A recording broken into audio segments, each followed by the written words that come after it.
மனிதனுக்கே வழி காட்டினதே.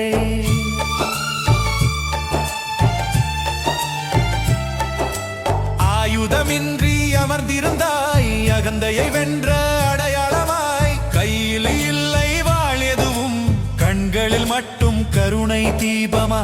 துளசியும் உண்டு கழுத்தில், திருநீரும் உண்டு மார்பில். பெருமாளின் பாதமும் உனக்குள், பசுபதியின் சக்தியும் உனக்குள். ஹரி